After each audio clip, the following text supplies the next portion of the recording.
We discussed how incredible it was to have congressional candidates come into BA's offices and to sit with us and get into crypto policy and talk about how their interest in it began and their origin stories and why they're running for Congress and more.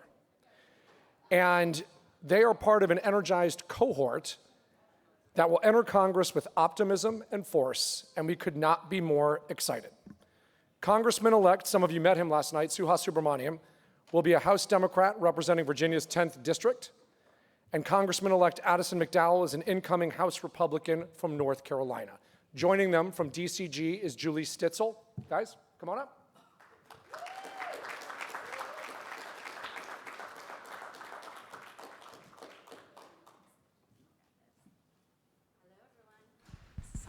Can you hear me? All right. Okay, so I did some research before knowing that I was going to interview you two. So since its establishment in 1789, there have been 11,198 members of the U.S. House of Representatives. So these two gentlemen are joining a very small cohort of individuals who have represented their districts and their country. So congratulations on making it out of your election. Thank you. Thank you. Yeah, so it's always fun to connect with newer members because there's so much hope ahead of for the next Congress, right? So, but before we get into the good stuff, can you talk to us a little bit about your district so everyone has a feel of where you're from? Yeah, I represent Virginia's 10th congressional district.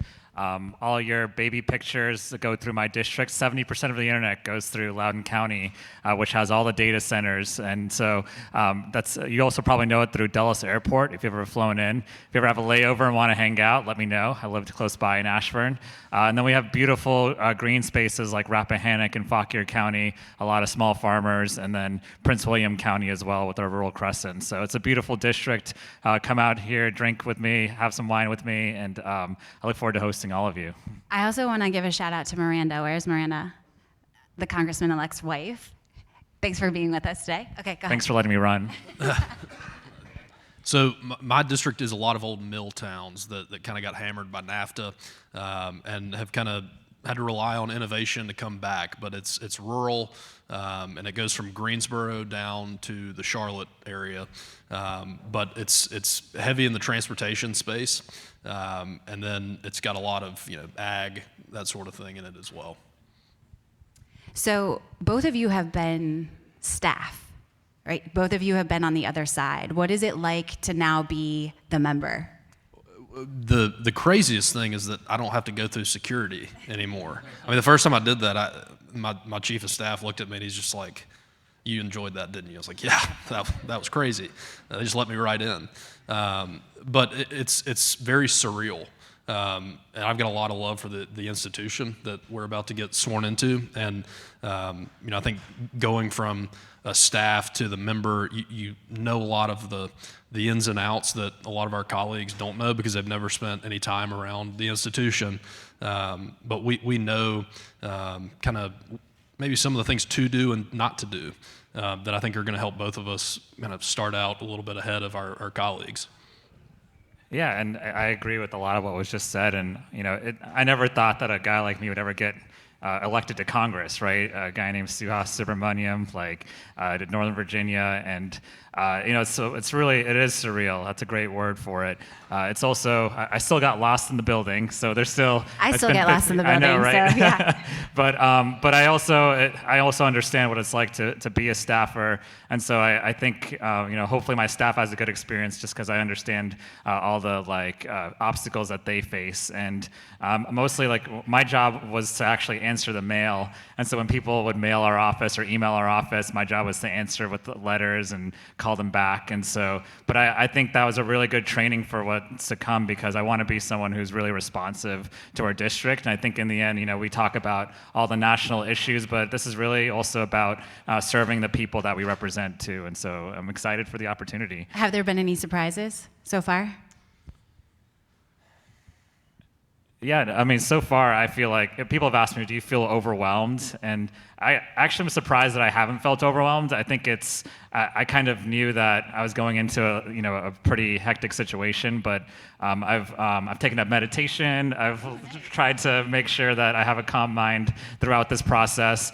But I've also, one of the things that is important to me is making sure, one, that I'm in my district. I'm lucky enough to be able to drive home in the evenings and try to be with my family a little bit more, and they keep me grounded. I'm the least important person in my house. I've got a 4-year-old and a 3-year-old, and we've got kids too. Yeah. Fun fact: these are both girl dads who are right, 18 yeah. months apart. Yeah. Yeah, and then the other part of it too is just, if nothing else pans out, if all my bills get killed, there's still a lot that I can do for my district and for the people of Virginia. And so I always look back at the things that other people in my delegations like Jerry Connolly and Don Beyer have done, and a lot of it had nothing to do with bills passing. A lot of it was making calls to people, getting things done in their district, and so I look forward to that part of it. The most surprising thing to me is it happens every day, but the people that call you and you're just like, man, like I used to be on staff and now like you're calling me. The Speaker of the House sent me a gift for my daughter when she was born. Like that, I still look at my wife all the time and I'm like, what is happening to me? Like, how did this happen? Because it was less than a decade ago that I was handing out parade candy for a member of Congress. Now I'm here. It's surreal. On that note, do you guys have a favorite member of Congress? Besides yourselves, maybe? I'll pass. I'll let you take that one. All our leadership are our favorite members of Congress. Whoever's picking our committees are our favorites. There's a couple of people that come to mind that I really like. Ro Khanna spoke earlier today. He's been a mentor and has been, he's, sometimes he's a little bit to the left of me, but sometimes, he makes really good points and has just been really thoughtful on policy and cares more about like doing the right thing than even party sometimes, which I really like. And my mentor is Jake Auchincloss. He was assigned to me, and we spoke today. And he was talking about how he responds to every call and email within 3 days. And think about the thousands of emails you get. He's a machine. I love that. And I just love talking to him. And there's several others too, but one of the things that I'm trying to think about is like, what is the definition of success in Congress, right? And so it's something I think about all the time, but I think responsiveness and being thoughtful on policy, I think, is definitely success in my mind. I don't know that I have a favorite, but they can earn their way there. But my delegation in North Carolina is so strong, and we've got a lot of really, just titans. Look at Chairman McHenry. He's got massive shoes to fill, right? But he's been incredibly gracious with his kind of mentoring me. But each member of our delegation has something very unique that they offer, and so I'm proud of the North Carolina team that we're going to send here in the next Congress. So there's a lot to do after you get elected. For folks who don't know, some have brutal campaigns, some do not, but once after November 4th, I feel like the shot clock starts and you've got to get your office, you've got to build out your district staff, you've got to build out your DC staff, and part of that process too is vying for committees. And we have had conversations over the past 2 days about how the House Financial Services Committee, Senate Banking, certain committees have really played a significant role in us being able to educate but also advance legislation. So when you think about committee assignments, what are you vying for? Yeah, I listed the Appropriations Committee that I'm not going to get because I'm on the first year. But tell your friends, Suhas on Appropriations. But I also requested the Financial Services Committee and the Science and Technology Committees, and the Ag Committee is also on my list. But there's a lot of committees. I think any committee can do a lot of great work. I was a technology advisor in the Obama White House. I care a lot about tech and innovation, and I know a lot of people in here do as well. And it's also important to my district, which is a tech corridor in a lot of ways. And so sometimes people have to choose between what they are passionate about and then what's good for their district. I'm lucky enough to have the ability to do both and pick a committee that is good for both sides. Yeah, so we've actually, on the Republican side, have already done our committee assignment process. And so I learned yesterday I think it was yesterday, I don't know. But sometime in the last 4 days, I learned that I'll be on the Transportation Committee, the Natural Resources Committee, and the Budget Committee. And I think those are all great for my district and for the state at large, but transportation really is huge. My district is there's trucking companies all over the place, and there's highways that run through on both sides, and I think that is one where like I can really work for my constituents, and it makes a lot of sense. And then obviously the budget committee is going to be huge this year with reconciliation, and so being able to be in the room and be a part of that process, I think I can do a lot of good work there. That's great. Well, we saw freshman members play a pretty significant role last Congress, particularly those on House Financial Services and House Ag. We were able to get market structure bill through thanks to the great work of Chairman McHenry. And so what do you think about the role of freshman members and the fact that both of you actually made digital assets or innovation part of your campaigns before you even got here? And there's an acknowledgement that maybe not everybody in your district understands what blockchain is or crypto is. It's still pretty weird for a lot of people. Why did you decide to lean in so hard on digital assets and innovation while you were campaigning before you even got to Congress? Yeah, so for me, it's that we're two young guys, right? And we have kind of grown up in this area of innovation. And I tell people all the time that, when I first got through my primary, one of the first meetings I had in Washington, they bring in all these industry experts, and they sat there and they told us, here are all the problems that you're going to face. And there's no solution to any of them, but you have to fix it. I'm sitting there scratching my head like, well, this is going to be fun. Great. But what I think that person forgot is that our country is we innovate. And they, in that equation, they don't take into account innovation. And I think that right now we have a very unique opportunity with digital assets to be part of the Congress, and this should be bipartisan, that allows this industry to flourish and not to try to kill it like we've seen some do in the past. And so I am excited because, one, I just cared about it, and it was a natural lane that I took. But two, I think that our generation, we ruined music forever. But How so? I mean, this 70s was we were going to go down no matter what. But we're innovative people. For everything that's wrong with us, we're innovative, and we want to do things, and we want to make changes. And I think that is what's going to be so successful about our Congress when you look back, is that we took this issue and we allowed it to grow. And so that's why I made it something, because I personally cared about it, but also because we're now going to get to be a part of the people that historically we look back, we helped it.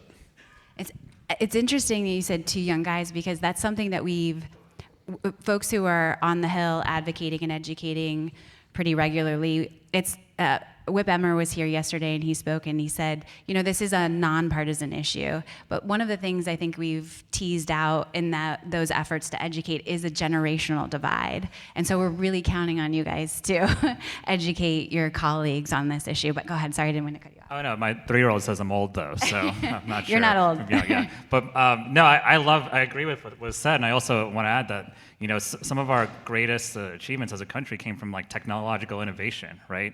We've always been a leader investing in basic research and investing in technology, but a lot of the breakthroughs have come in the private sector as well, just by letting people innovate, right? And so I see it as somewhat of our role to just help catalyze that innovation, right, and let that happen. And some of that means predictability, right? And so I was working the past couple of years in the stablecoin industry. Yeah, I was going to ask you to tease that out a little bit. And it was really difficult as a lawyer. I didn't know what the regulations actually were, right? And we were always worried about what's the SEC going to think of us? Can we even have our product in the U.S.? Maybe we launch in a different country, right? And I feel like you're speaking everyone's language right now. But I feel like we shouldn't be getting in the way of innovation, right? And letting people just be themselves. And when I talk to people too about economic empowerment, it's not even that they want to make the most amount of money. It's they want to do something they're passionate about, right? And they want to be their own bosses, or they want to work for a company they believe in. And so if we just let them do that, I think we've done our job, right, in a lot of ways. And so when you think about your first term and maybe using that innovation lens, what are you hoping to do?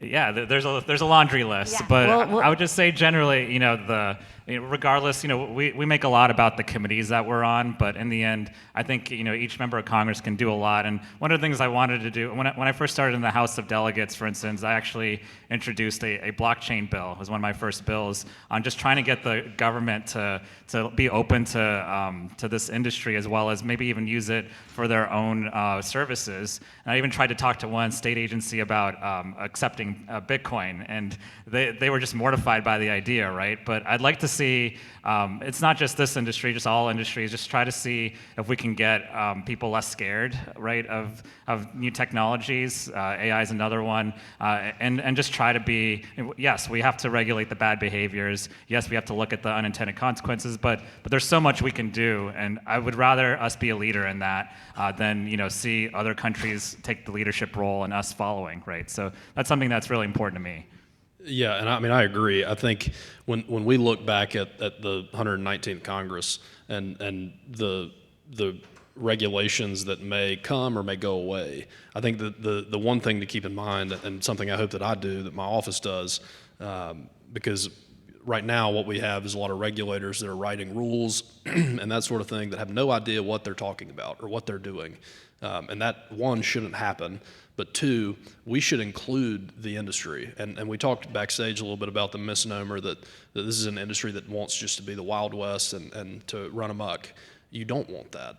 You just want smart regulations that allow you to flourish and allow you to grow and allow you to operate in the United States and not be pushed overseas. And at least for me, we want you here. And so I think when I look back at the 119th Congress, I just hope we were helpful and doing the things that we said we were going to do on the campaign trail and helping our constituents. And I think by helping you, we're doing that. Yeah, I think we've talked a lot about the foundation that was built in this past Congress and hopefully teeing you up for success in the next Congress, whether it's around market structure, stable coins, repealing SAB 121, all of those great bills. I think there were, 63 freshman members in this incoming class, right? So when you think about your class, what is the best way for us to engage? What would you recommend? Yeah, I mean, I think find the people that care about this, that may not know it super well, and do that education early. Get to them early and help them understand it. But also come talk to us. If a member of Congress is willing to have the conversation, let's have it. I know that I'm that way, so I want to hear what you have to say. But getting to my freshman class, our freshman class early, to the people that do not get it yet, and educating them early on will help us down the road when we're not having to explain it to them on the fly. Yeah, I'll agree with that. And I add that the freshman classes, a lot of it, us are blank slates, right? Maybe not us, but there's a lot of people in our class that aren't thinking about what the work that you all do. And so it's a great opportunity to engage right now, right? Get to them early and talk about the industry, talk about what you're doing. And it's an opportunity, really. And the future freshman classes as well, right? Like maybe in 5 or 10 years, things will be different on Capitol Hill.